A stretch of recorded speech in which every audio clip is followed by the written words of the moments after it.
చెప్పిన దానిలో మోడీ ఒకవేళ ఒక మాట అనుకుందాం, మోడీ లేకపోతే మన సమస్య తీరిపోయిందా? మన సమస్య మోడీ కాదు, మన సమస్య ఆర్ఎస్ఎస్, మన సమస్య హిందుత్వవాదం. ఈ దేశానికి ఏది వ్యతిరేకం? హిందుత్వం వ్యతిరేకం.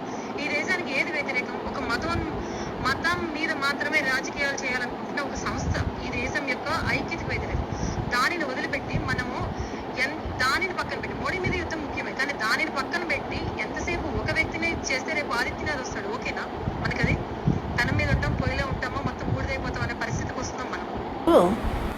పింగళి చైతన్యాట ఈ మధ్యనే పరిచయం అయిందన్నట్టు.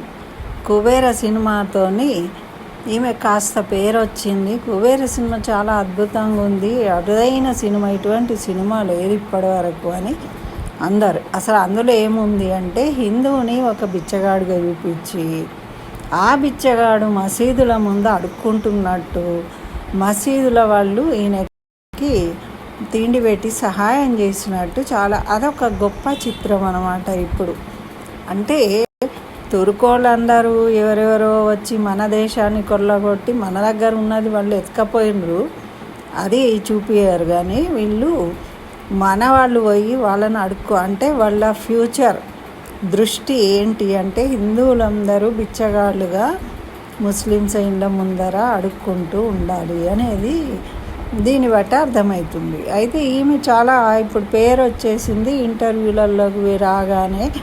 ఇక ఎవరికైనా ఏంటంటే హిందువులను తిట్టడము, సనాతన ధర్మాన్ని తీసేయాలి అనడము ఉదయనిధి ఆదర్శం అన్నమాట. అందుకని దాన్ని ఎక్కువ చెప్పిండ్రనుకో వాళ్ళకి ఎక్కువ అవకాశాలు ఇస్తారు. ఎందుకంటే వీళ్ళందరికీ ఇదొక అలవాటు అయిపోయింది అనమాట. హిందువులను తక్కువ చేసి చూపిస్తే, ఎంత తక్కువ చేసి చూపిస్తే అంత హిట్ అవుతాయి అని వీళ్ళకు ఒక సిద్ధాంతం ఏర్పడిపోయిందనమాట. అట్లా ఈ రకంగా ఈమె అమ్మ తల్లి నువ్వు పింగళి చైతన్య, పింగళి వెంకన్న గారు జాతీయ స్వాతంత్రోద్యమంలో పాల్గొన్నారు. ఆయన మన త్రివర్ణ పతాకాన్ని రూపొందించడంలో అసలు ఆ పేరు పింగళి అనే పేరు ఉన్నందుకన్నా నువ్వు అట్లాంటి మాటలు మాట్లాడకూడదు. అసలు అటువంటి ఆమె ఏమంటుందంటే, నరేంద్ర మోడీ కాదు మనకు శత్రువు, నరేంద్ర మోదీ పోతే యోగి వస్తాడు, కాబట్టి మనము అటువంటి ధర్మాన్ని, సనాతన ధర్మాన్ని తీసేయాలి అంటే ఈమె ఉదయనిధికి అక్క అయిపోయింది. ఇప్పుడు ఆయన రాడికేడ్ చేయాలంటుండేది. అంటే అమ్మ తల్లి నీకేం అన్యాయం చేసింది చెప్పు? సనాతన ధర్మము నీకు ఇంత మంచి జీవితాన్ని ఇచ్చింది, భరత భూమి, ఇక్కడ పుట్టిన దానివి, ఇక్కడ పుట్టిన మతాన్ని నువ్వు, ఇక్కడ పుట్టిన ధర్మాన్ని నువ్వు తోనే మీ కుటుంబం ఎంతో ఆనందంగా ఉన్నది, ఇప్పటిదాకా నువ్వు మంచిగా ఉన్నావు అంటే దానికి మీ పెద్దవాళ్ళందరూ ఈ సనాతన ధర్మాన్ని పాటించడం వల్లని. సనాతన ధర్మం ఉన్నప్పుడే రక్షించబడతారు అందరూ. ఇప్పుడు మీరు నోటితో అన్ని పాపాలు కట్టుకుంటున్నారు, కానీ చేసేవి మీరు కోరుకునేవి మళ్ళీ అన్నీ సనాతన ధర్మం చెప్పిన విషయాలని. మంచిని కోరుకుంటారు కదమ్మా, మంచి అంటేనే సనాతన ధర్మం. ఎదుటోని కొట్టు, హింస పెట్టు అనేది వ్యతిరేకం. మీరు హింసను ప్రోత్సహిస్తున్నారా? కాదు కదా. కాబట్టి మీరు కూడా సనాతన ధర్మంలోనే ఉన్నారు. మిమ్మల్ని మీరు కూర్చున్న కొమ్మను మీరే నరికేసుకోడు అన్నట్టు. మరి ఇప్పుడు దీనికి ఏమంటావు తల్లి? ఇలా జరుగుతుంది. ఈ బాబా ఎవరో చూడు, రింగులు ఏవో తాయెత్తులు అమ్ముకొని ఒక సామాన్యుడు సైకిల్ మీద తిరుగుతూ మన ఇండ్ల ముందు కనిపెట్టట్టు ఎంతోమంది ఉంటారు. ఆ పొగ పట్టుకొని వచ్చి ఆ ఈకలతోని తలల మీద కొడుతూ ఉంటారు.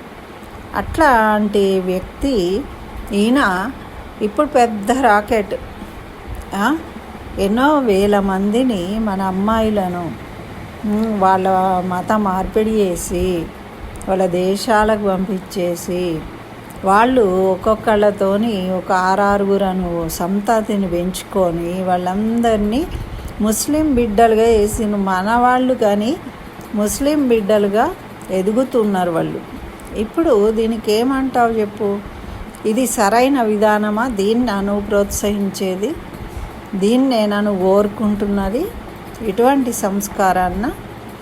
మరి నరేంద్ర మోదీ గారు వద్దు, యోగి వద్దు, మరి ఇదేనా నీకు ముద్దు? చెప్పమ్మా.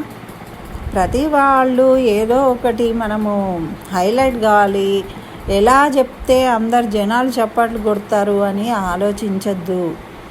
నువ్వు చేసేది, నీ ఆలోచన చాలా తప్పు. పింగళి అని ఇంటి పేరు పెట్టుకున్నప్పుడే నువ్వు సిగ్గుపడాలి ఇటువంటి మాటలు మాట్లాడినందుకు. ఇప్పటి నుంచైనా కనీసము నువ్వు నీ ఆలోచన విధానాన్ని మార్చుకోవాలి. మంచిగా మన వాళ్ళకు ఉపయోగపడే కథలు రాయి, మాటలు మాట్లాడు. మన ధర్మంలో ఉన్నంత మంచి ఎక్కడా లేదు. కాబట్టే అందరూ ఎవరెవరో మనశ్శాంతి కోసం మన దగ్గరికి వస్తున్నారు. ఎక్కడ ఏ దేశంలో మనశ్శాంతి లభించని వాళ్ళు మన దేశానికి వచ్చి ప్రశాంతతను పొందుతారు. ఎందుకు అంటే మన ధర్మం యొక్క గొప్పతనం అది.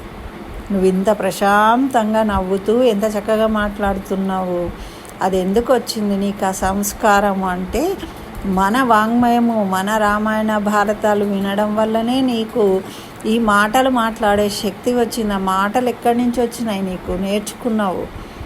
ఆ సంస్కారం ఎక్కడి నుంచి వచ్చింది? అదంతా కూడా నువ్వు ఇక్కడ పుట్టినందువల్ల, మీ పెద్దలందరూ కూడా దీన్ని పాటించడం వల్లనే నీకు ఈ సంస్కారం వచ్చింది. ఈరోజు 4 మాటలు మాట్లాడి 4 మాటలు రాసి పేరు సంపాదించుకున్నావు. అది గుర్తుపెట్టుకో అమ్మా. నువ్వు నీకు వచ్చిన నాలెడ్జ్ ఎక్కడి నుంచో ఎవరో ఇంపోర్ట్ చేస్తే వచ్చింది కాదు. ఇక్కడి దాంతో నువ్వు లాభం పొందుతూ కన్న తల్లిని మనము తొలగించుకోలేము. కన్న తల్లి అనేది చాలా గొప్పది. ఆమె వల్లనే నీ ఉనికి ఏర్పడింది. కాబట్టి ఈ భారతదేశం వల్లనే నీకు ఉనికి ఉంటుంది. అంతేగాని నువ్వు దేన్నో అడాప్ట్ చేసుకొని ఉండడం వల్ల నీకు ఎటువంటి గౌరవం రాదు. ఎంతో మహామహులు దీన్ని ముందు ఇలాగే తొందరపడి వ్యతిరేకించి మళ్ళీ బుద్ధి తెచ్చుకొని మారిన వాళ్ళు ఉన్నారు. బుద్ధి తెచ్చుకోకుండా నశించిపోయిన వాళ్ళు ఉన్నారు. కాబట్టి నిజం తెలుసుకో. ఇంకోసారి ఇలా మాట్లాడ. స్వస్తి.